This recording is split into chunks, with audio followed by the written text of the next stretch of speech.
I was then not paralyzed any longer, but on all fours on my bed, wondering what the hell just happened to me. My name is Kristi Pederson, and I am a psychic medium, Reiki master, author, speaker, and extraterrestrial contactee. And I held secrets most of my life out of fear of judgment from others and embarrassed by some of my erratic behaviors in the past. But finally, as an adult at age 58 years old, I finally decided to go public as a psychic medium. And my life changed dramatically after that. And it was within a year of me going public as a psychic medium that I decided to go public with my extraterrestrial story. And they say when you speak the truth, it's powerful and it's very true. My life did a 180 and has turned out better than I ever could have anticipated. Just with people's response to things that I was just fearing judgment from for my whole life. And all of a sudden it's being accepted and people wanting to know more and think that it's pretty cool and pretty interesting. So yeah, it's a thrilling life, let me tell you. I said I've crammed 12 people's lives into this one in particular. I have a twin sister, which kind of adds a layer of mystery or whatever to the whole thing. But I have an older sister, a twin sister, and a younger brother. And they all fit into the family as you would expect. And I just never did. And at the age of 5, I had a near death experience. And it wasn't the normal near death experience where you meet God and get sent home. But I was very, very sick in ICU in the hospital.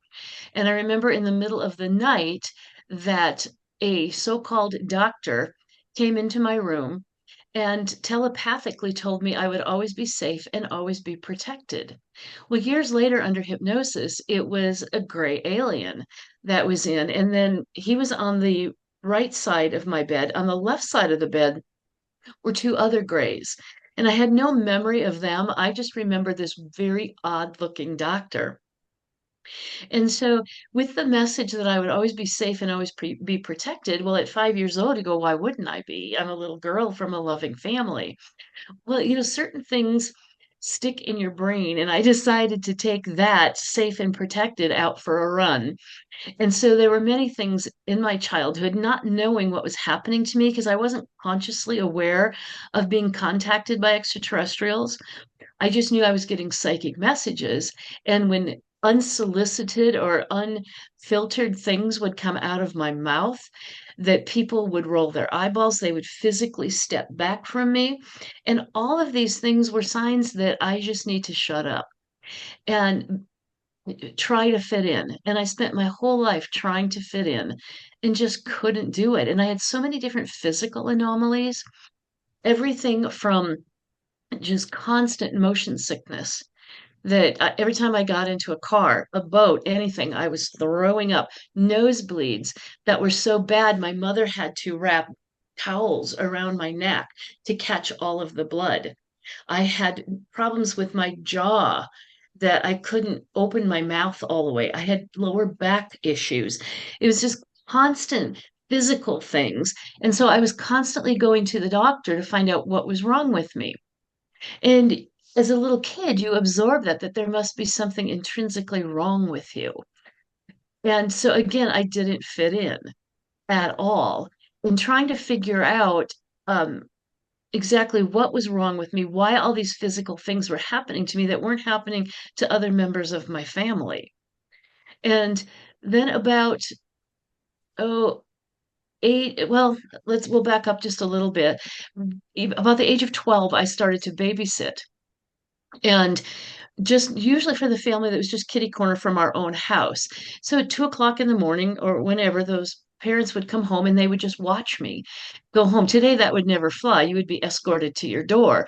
Back then, it just really wasn't that big of a deal. So I would climb over a fence and go through peony bushes and lilac bushes, and I would lie down in the grass just, 20 feet, 30 feet from my back door, and I would just sit and cry and say, I want to go home. And this is at 12 years old. I want to go home. And I would look up at the stars in the sky and know that that's where my home was and not the house that was 20, 30 feet away from me. And then I would, after being there and crying for a while, I would get up and go into my house.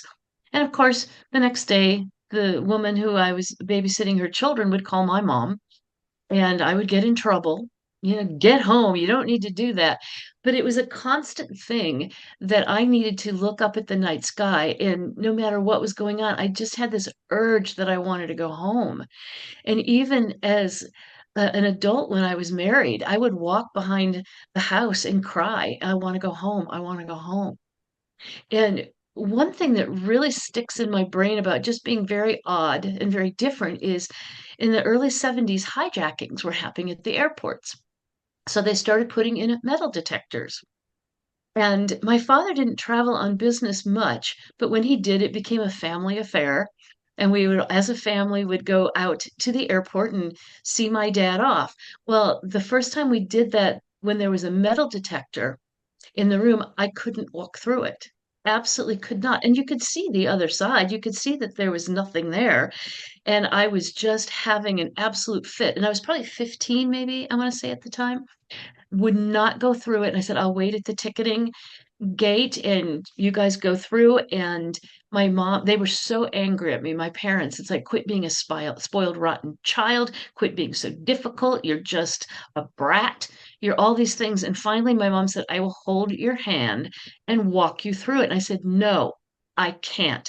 And I just knew something horrible was going to happen to me if I walked through that metal detector. They finally acquiesced and let me sit in the ticketing area and went to send my dad off at his gate. And years later, under hypnosis, the doorways into examining rooms looked very much like the metal detectors in the 70s. And so it became very clear that this doorway to nowhere or doorway to a gate in an airport to me was a doorway to hell. But how do you explain that when you have no conscious memory of being escorted on crafts, on UFOs, going to be examined, when you've got no conscious memory of it, but you just know that something horrible is going to happen to you? And so my first conscious memory of being contacted was actually at the age of 30. But other than that, it was just a constant stream of me being scared, me being petulant, me being argumentative, all of those emotions, many of them at exactly the same time. So I can't really blame my parents for their frustration. I didn't understand it. And my mom even took me to a psychologist at one point, and he asked me some very pointed questions. And as true to myself, I answered very honestly, very directly. He questioned my mother's parenting techniques, which means we never went back. But again, it was one more thing to find out what was wrong with me. The Jetsons was my favorite cartoon. I loved the Jetsons, watched it every single Saturday morning and couldn't get enough. And it felt very normal to me to watch these little crafts go flying off into the night and or to take George Jetson to work in the morning. And then I'd get into our Plymouth station wagon and it just felt achingly slow to me. And I think that's part of the nausea was that. So I love the Jetsons and the original Star Trek. Loved, would not miss an episode of that either. And by the time the next generation Star Trek came out, I was more of an adult and I was traveling for business, so the opportunity wasn't there to watch that. But yes, the Twilight Zone. Ooh, I love that one too. So I loved those things, but there were things were so scary to me that anything that was too paranormal, too UFO, too extraterrestrially kind of thing, no, it scared me to death. And I think it was just hitting a chord of recognition in me. So the things that were a little bit more fun, I loved those. Those made sense. Anything that was scary or threatening, to this day, I can't watch them. I absolutely can't. I read the book Communion and was petrified and mesmerized at the same time. But I was an adult by then when I read that book. But yeah, to this day, I just get this this fear down to a cell level when anything comes on that is threatening about extraterrestrials. I knew I never wanted to have children. And I waited, I was told to wait till I was at least 30 because my maternal instincts would kick in at the age of 30. So I waited, and my 30th birthday present to myself was to have a tubal ligation and have my tubes tied. So about 2 weeks after I had my tubes tied, it was a Sunday afternoon, and I was just lying on my bed reading a book, and three beings popped into my room. And as clearly as you would see anybody walking into your room, they were there, except that they only had bodies from about chest level up. They didn't have a waist, they didn't have legs, they didn't have feet. I could only see them from chest up, and they looked like they were right out of Star Trek. And they had like little pins on the chest area of their uniform. They looked very Egyptian to me. Two males and one female. And they paralyzed me when they popped into my room. And I could move my eyes around so I could easily see them, but I could not move my body. And I could tell they were very upset with me. They were talking to each other and to me telepathically, and how upset they were with the surgery that I'd had. Well, being paralyzed, there wasn't anything I could do, but they rolled me over onto my stomach, lifted me up from behind by my waist, and did an exam on me. And there was nothing I could do about it. But what they realized was they still had access to my eggs. My eggs were not going down a fallopian tube any longer, but they still had access. And so then they were absolutely fine. And they left my room as quickly as they came in. And I was then not paralyzed any longer, but on all fours on my bed, wondering what the hell just happened to me. And I tried to talk to a couple friends and different times. And what I've realized since then, and this has been obviously many years ago, I was having trouble processing it. I couldn't figure it out.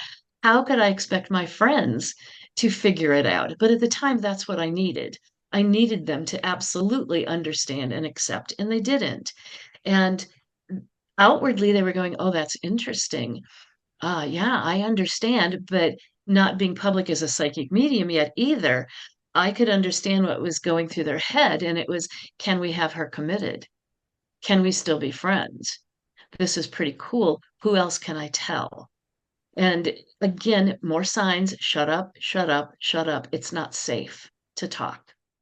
You'd been 30 years now, and without conscious knowledge that this was happening. And now suddenly you have this awareness of this moment that occurred with these three beings. Do you know why suddenly you were able to consciously remember that? I think because they had been taking me for years, but were able to erase my memory of it. This time there was no planning. They just popped in and popped out. So I think, I don't know if there was no afterthought that we need to erase her memory of this. I don't know, but it was a conscious thought.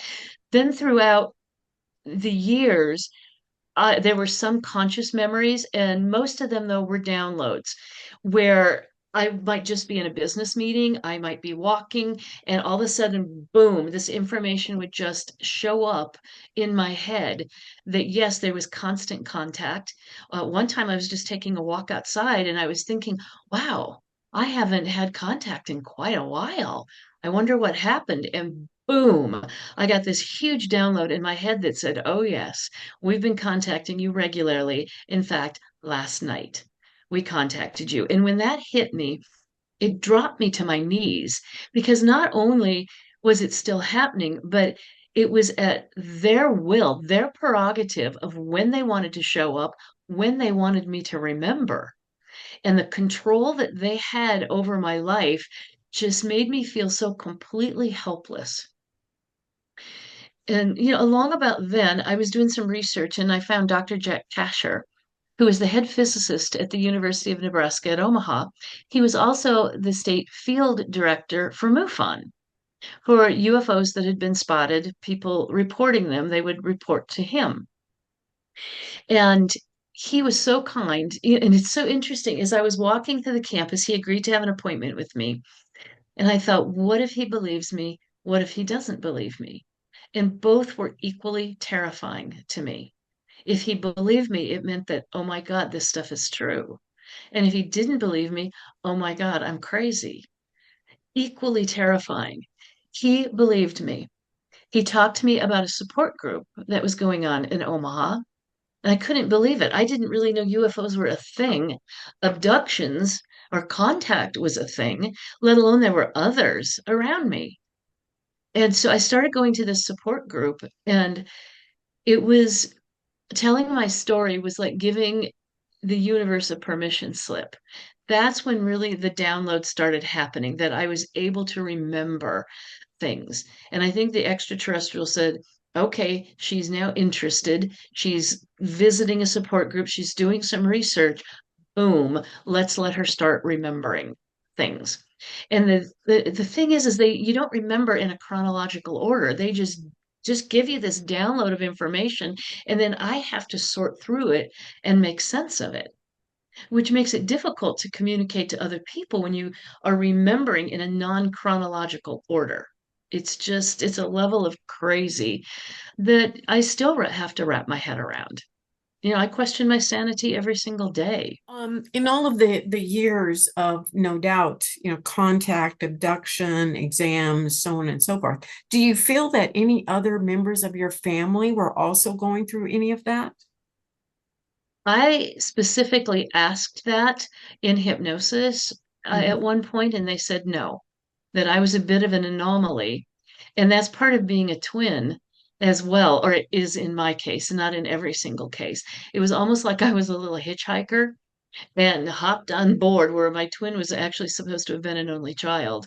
And I hopped on board for the specific reason of um, having contact and having lifelong contact with extraterrestrials. But to my knowledge and under hypnosis, I was told no. Were you ever able to talk with your family about that? And did they ever have any kind of memory of craft or anything like that at your house? They are not open to discussing this. I wrote my book, and believe me, I struggled writing this book because of judgment from my family, judgment from my friends. And finally, I realized one day I'm not writing it for them. I am writing it for people who have had contact and have nowhere to go, no one to talk to. And that's when the book came out of my hands almost effortlessly. And it was published in 2019. And my family, some members of my family purchased the book, never mentioned it again, ever. And finally, last summer, I confronted my older sister and I said, why hasn't anybody discussed this? And they have been so upset with me with supposedly the way I presented the family in my book. And I've gone over this. I was so conscientious about presenting my family in a normal, healthy light. And there's nothing negative, but they've chosen to believe that I presented the family in a negative way, and they really don't want to have much to do with me. It's sad enough to go through the trauma of everything that you've gone through, but then to not have the family support is also very sad. My older sister, I can talk to my brother and my older sister as long as I don't talk about me. We can talk about her kids and grandkids. We can talk about art, but we can't talk about me being a psychic medium or me having extraterrestrial contact. My twin will not speak to me at all. So when you became aware that you had this, this psychic side to you, it had always been there, obviously, because you said, you just kind of knew things. But when did you full-fledgedly own that? And I was 58 years old. So it's 9 years ago, almost 10 years ago. And I was studying to become a Reiki master. And my teacher, she would have monthly practice sessions. And so we would all show up and do Reiki on each other and just, fun before you decided to go real public and start charging money for these sessions, we practiced. So one session, nobody showed up but me and the teacher. Yeah, not a coincidence, I think. And I said, well, doing Reiki on you is like doing Reiki on puppies and rainbows. Your energy is so good. And we laughed about it. So she laid down on the table and I started doing the Reiki, the positions. The minute I put my hands on her, I went, oh my God, something is wrong. Something is very, very wrong. But I was so focusing on doing the correct Reiki hand positions, I wasn't paying attention to what was going on around me. And about halfway through, I finally told my teacher, I said, I got to stop. I'm going to throw up or faint. I am so sick. And so I grabbed a waste paper basket, sat down, getting ready to throw up. And she looked over at me. She goes, do you want to know what's going on? Like, yeah, that would be nice. Thank you. And she said her mother had recently passed away. And I went, oh, gosh, of course. I wasn't paying any attention to her mom trying to contact me, making me sick. I was so focused on the Reiki hand positions. And at that moment, I remember distinctly putting a stake in the ground and saying, the need for her to have closure with her mother is more important than my fear of being discovered as a psychic medium. And I gave her an impromptu reading and gave her some closure with her mother. And I thought she's safe. She understands all of this. She's Reiki, she's a hypnotherapist, she's all of these things. So I felt safe. Well, 2 days later, my phone started ringing. I hear you're a psychic medium. So, no, she didn't judge me, except that, yes, I can do this. So she started telling everybody I was a psychic medium. So she was safe, but she had a big mouth. And so it was up to me then to say yes or no. And I said yes. And I started doing just a few free sessions out of my house, and people started leaving money on the table for me. And I finally then started charging. And from the minute I started charging, which would have been maybe a month after I went public, it took a year for it to be my full-time income. And once I claimed it in myself, I think this is important for everybody. Once you claim something in yourself, I started telling people I'm coming out of the psychic closet. I'm a psychic medium. They would go, yeah, that makes sense. Yeah, I can see that. Oh, that's very cool. Like, where were you people 15 years ago? Seriously. But I think it is the courage to claim your gifts within yourself before you can expect other people to say, that's cool. That makes sense. The subtext of everything I do, everything I teach is courage. And if I can have the courage to go public as a psychic medium after years of being judged and then start talking extraterrestrial stories, that takes an immense amount of courage. And if I can do that, people can have the courage to claim their gifts, to live their true, authentic lives. After you became more out of the closet with all of this and was able to really talk and share and write the book, has what has changed with your contact and with the downloads? Has anything changed in that regard? Ugh, in a huge, huge way. Well, let me start by my Reiki teacher. She also hosted a metaphysical discussion group. And she said, do you want to speak about your contact experience? I'm like, oh my God, I don't know. I don't know if I'm ready for this. Well, there were only 8 people in her discussion group. And I said, okay. And that was really a turning point for me as well, because I told my story and these 8 people asked questions. They were curious.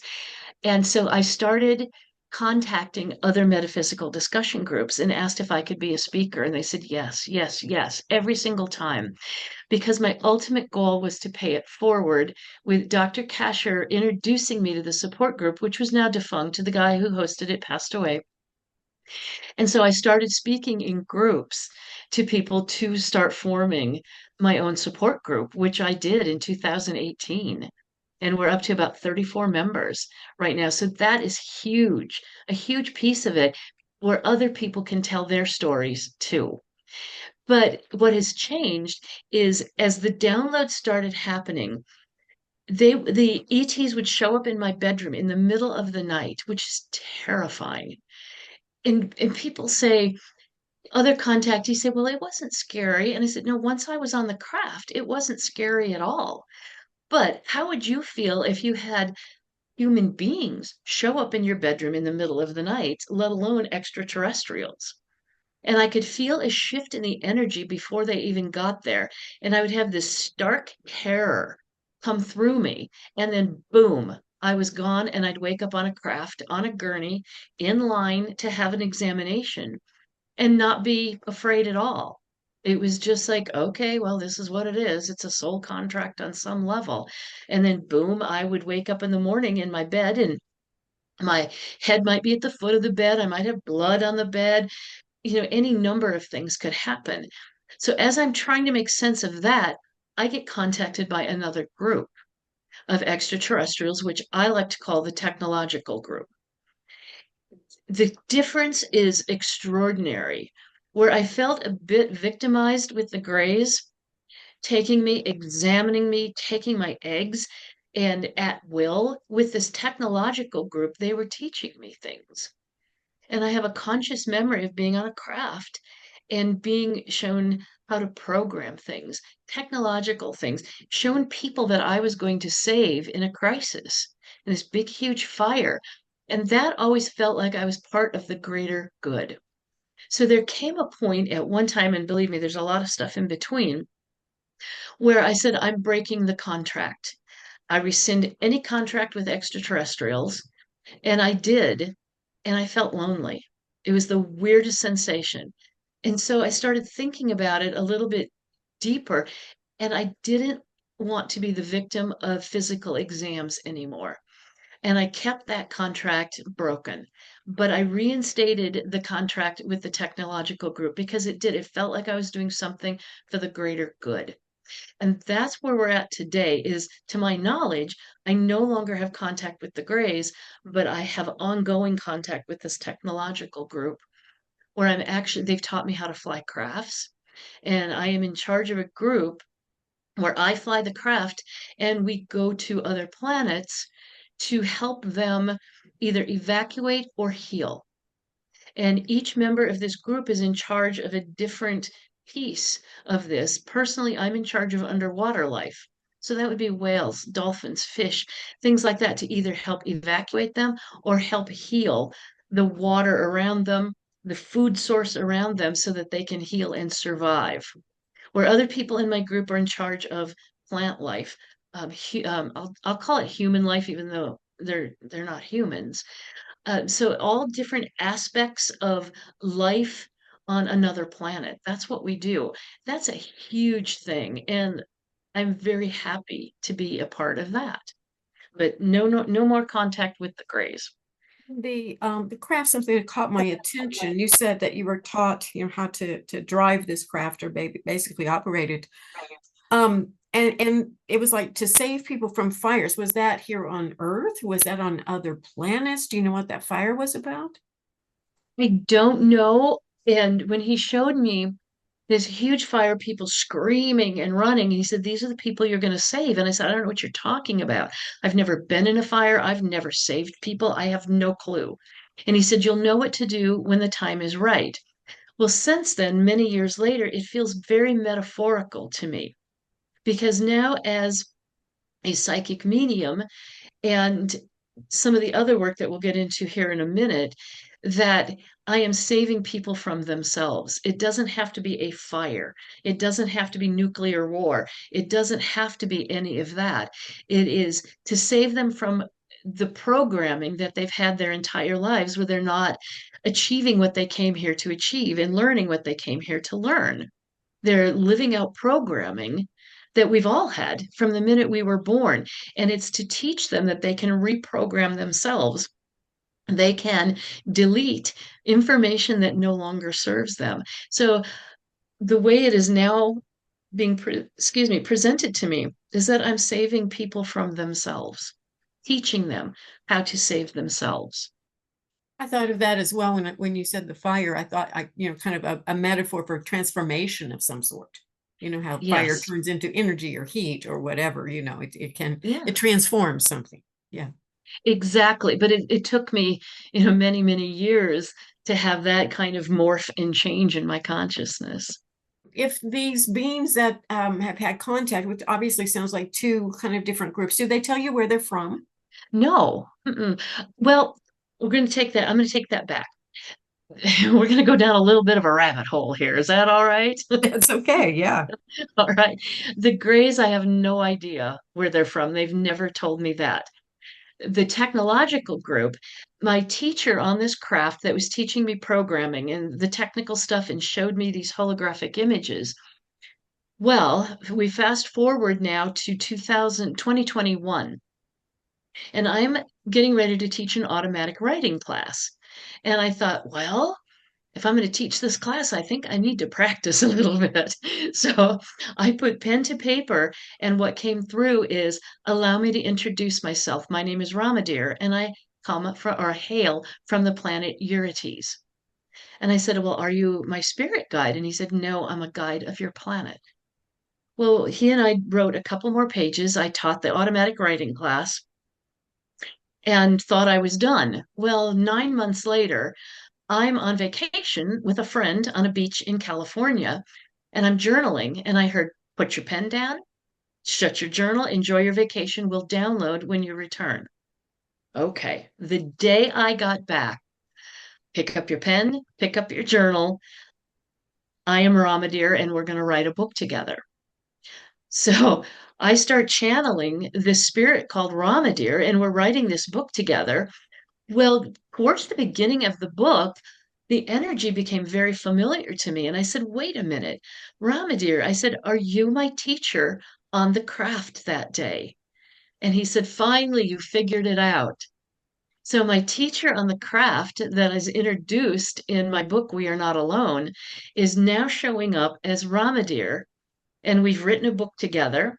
And he told me that it is so slow and so cumbersome for me to sit and type while he downloads information that I would start trance channeling. So I'm like, okie dokie, when's that gonna start? And he said, well, the book has to be finished first. The day I got the book in my hands, he jumped in while I was doing a Reiki session on someone and came through with some beautiful messages. And so now I am having groups come together every month. Mind you, this book came out March 1st. This is brand spanking new. I'm having groups come together. It started in my living room, and Brahmadir is channeling messages for them. And I've already outgrown my house in 2 months, and now having to rent a building to accommodate everybody. But his main purpose is to take very esoteric messages and bring it down into a language that the modern human can understand. Because a lot of metaphysical, paranormal information is so far above people's heads that he wants to bring it down in a language people can understand. The guests can ask questions on a personal level, a global level, or a galactic level, and he is answering all of these questions. And it's been phenomenal. What are some of the more general or profound pieces of information that might be of value for our listeners to hear? My favorite story, and it's the only one he would let me share while I was writing the book. He said, after the book is out, everything is fair game. But my favorite story was he said, life is very much like the child's birthday party game, Pin the Tail on the Donkey. I'm like, what? And he said, think about it. If you showed up at a party and someone handed you a paper tail and they said, see that donkey over there? Go pin the tail on the donkey. You'd be, yeah, well, what fun is that? Who cares? What makes that game fun is that you are blindfolded, you're spun around, and then how do you succeed at pinning the tail on the donkey? You listen to the party goers and they'll tell you you're warm, you're warm. Oh, now you're hot, you're hot. Oops, now you're cold. That's how you succeed. So in spirit, we know exactly who we are. We come into human form and it's very much like we've been blindfolded and spun around. So, how do we succeed in learning what we came here to learn and achieving what we came here? We listen to our spirit guides. They're the party goers. They will keep us aligned with the universe and tell us when we're hot, warm, or cold by how we feel in the flow. Do we hit block after block after block? That's when we're cold. Do we start saying, oh, that sounds interesting? Then we're warm. And when we're in the flow and things just start showing up for us, we're hot. Isn't that a cool analogy? we really are on the brink of destroying our planet. And he said that's why he and I working together is so vitally important, that we can start giving baby steps to the mass public on little things that they can start doing to help the earth heal. Because believe me, the earth would heal in 50 years if there were no human beings on it. And so we're not going anywhere right now. So we need to start acting appropriately and to save our planet. And so I said, oh, and I asked him, I said, well, he said he's a guide of our planet to help the planet heal. And I said, well, it's not very healthy right now, is it? And he said, that's true, but it's the personage that isn't healthy, not the earth. And I said, well, how do we do that? How do we take care of that? And he said, you've got to heal the people and have them understand that they've got power. They are not a victim to what they've been told. And so the power starts at a grassroots level with individuals rather than listening to our politicians, listening to our so called leaders, because they really aren't leading. They're not at all. They're keeping us small, keeping us in fear. So we start person by person by person. And he said one of the first things that we need to stop doing is poisoning ourselves with our food. And he said the best thing to do is because our soil is tainted, acid rain, everything is tainted. He goes, but if you start small and do start by growing your own food or go to farmers markets, if you don't have the capacity, the earth to grow your own food. But he said, ideally, it should be grown with pure soil in a greenhouse with purified water. That's what we'll get to eventually. But right now, he's like, quit eating processed food, quit poisoning yourselves because it is muddling our thinking. It's hurting our bodies. All of us are riddled with autoimmune disease, cancers, things like that. And the bulk of it, not always, is from we're poisoning ourselves with the foods that we eat. And so little by little, and if you have no interest in growing your own food, then you purchase it from people who do have an interest in it and are growing it organically. To me, the most powerful piece of advice is lead by example. Instead of waiting for people telling you what to do, waiting for our politicians, our leaders, our clergy, all of them telling us what to do, we have to follow our greatest excitement, what makes us happy. And we start doing that. We start living our true, authentic lives. And when you do that, you come from a place of integrity, which means you care for other people. And which means no littering, no hurting anybody else. And you do that on your own, by yourself, lead by example, live a beautiful life where you don't harm the earth, you don't harm an animal, you don't harm other people. And people are going to want a piece of that. And where we get confused is between arrogance and confidence. And people think, well, if I do that, people are going to think I'm, arrogant. They're going to think I'm conceited. And it's like, no, they're not. They're going to go, oh my gosh, where did they get the willpower to do that? Where did they get the fortitude to do that, to live authentically? I want to learn how to do that too. And that's how it starts with this grassroots, with people one at a time and someone noticing it and saying, me too. I want to do that. Teach me how. And you lead by example. Isn't that beautiful? We can do that with really very little effort. It's just, who am I? We have to get to know who am I as an individual, as a human being? What do I really want? Because we all want exactly the same thing. We want to be happy. We want to have peace. We want to have freedom. We want to have balance. But what does that look like to you? That's what's important. And you define that every decision you make, does that support happiness? We'll use that one for an example right now. Does that decision support happiness in my life? Well, not really. Then don't do it. Does this support happiness in my life? Yeah, it does. Do it. Does that support the person I want to be? Does that support the life I want to live? When you live a life that way, that authentically, you will help heal yourself, you'll help heal others, and you will help heal this planet. Because the people that are destroying this planet, they don't have regard for themselves, they don't have regard for other people.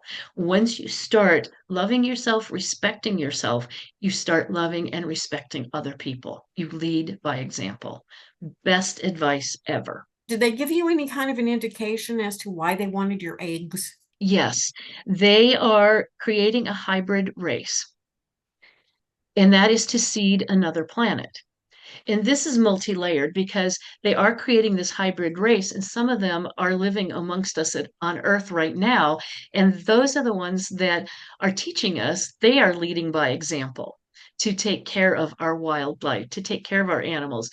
But the Greys, from my understanding, have lost the ability to create life. So they are our ability to mate, I guess is a better way to word that.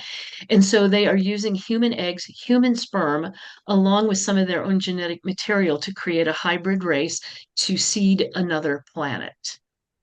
That's why they wanted my eggs. And so during these exams, they would wheel me on these gurneys, and I would see huge jars, walls of jars of fetuses that didn't survive, that didn't make it.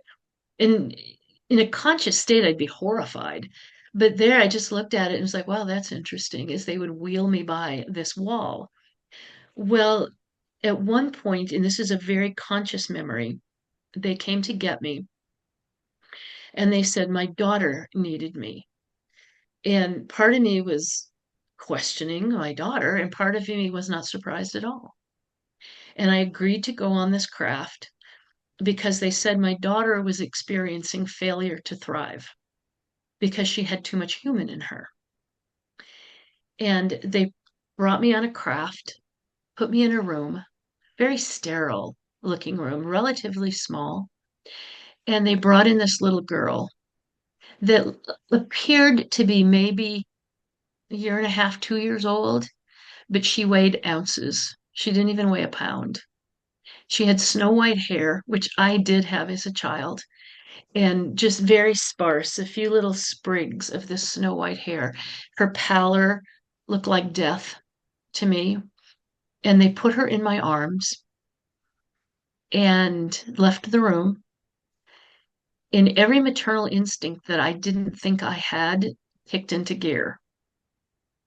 And I held her, I kissed her, I talked to her, I mothered her. And I don't know how long this went on. I want to say maybe 4 hours, but it could have been 4 days. I have no concept of that. But I remember her responding to my touch and responding to my words and my energy of just absolute sheer love for her. And I saw color physically come back into her face, this death pallor, now becoming very peaches and cream looking and very healthy looking. And there came a point, and the Greys must have been monitoring us on some degree. I don't know how, maybe cameras in the room that I wasn't aware of. I don't know. But they came in to get her. And I will tell you, it's one of the most difficult things I've ever had to do was give her back because I thought, how can I give her to these beings that have absolutely no emotion? And it finally dawned on me that they don't have emotion to her, but it's the only family she's ever known. And she had emotion to them. And she did jump off my lap and just kind of scampered over to them. And they took her and they left. And I knew I had to say goodbye, but that I'd done my job. I saved her.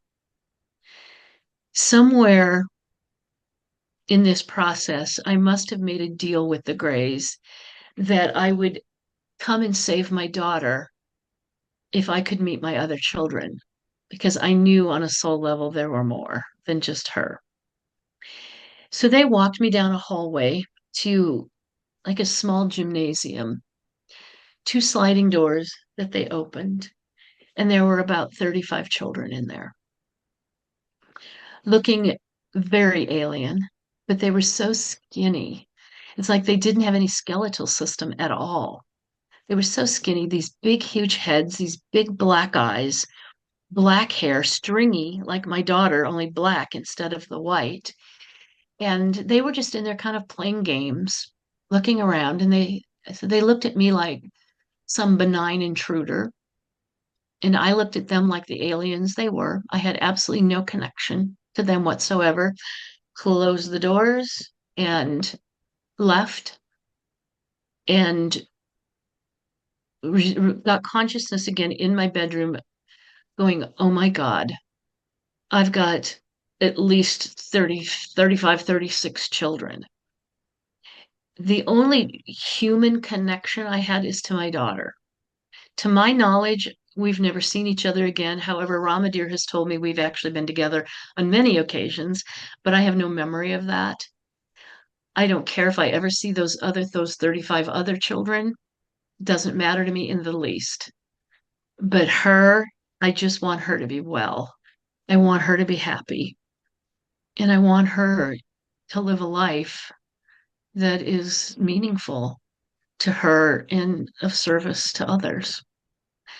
But I mean, how many of our listeners, how many could find out that they had a child and know that they had to give her up and release her to beings that had no emotion?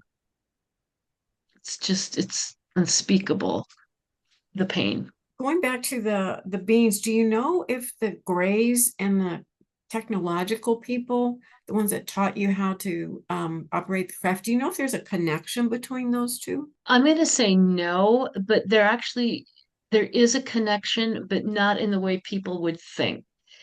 What I have been shown is that I actually sit on the council of the Galactic Federation of Planets as part of me being this first responder in helping other planets. And what this council does is there are representatives from many, many, many different extraterrestrial uh, types, beings, I guess, and the Greys are included in that. And so our mission on this council would be for everybody to get along, to have some galactic bylaws, I guess, rules, regulations. And the Greys are part of that, as is the technological group and many, many, many other species of extraterrestrials. So, yes, they are connected in that way, but not in the way you would probably think or expect. I guess I want people to know or to please keep an open mind to that all things are possible, especially things you know nothing about. Oh, I also want to know with my book, it was published in 2019, and shortly after that, this is the We Are Not Alone book. I was contacted by a filmmaker and asked if they could make a documentary about the book. And then COVID hit shortly thereafter, and we had to shut down. But the movie was out. It premiered in January here in Omaha. We had showings in January, February, March, and it will be available on YouTube. I don't know any of the details because even though it's about me, it's not my movie. Like I say, you're on the right path when you are in the flow and things are starting to come easily and effortlessly, and that's what's happening.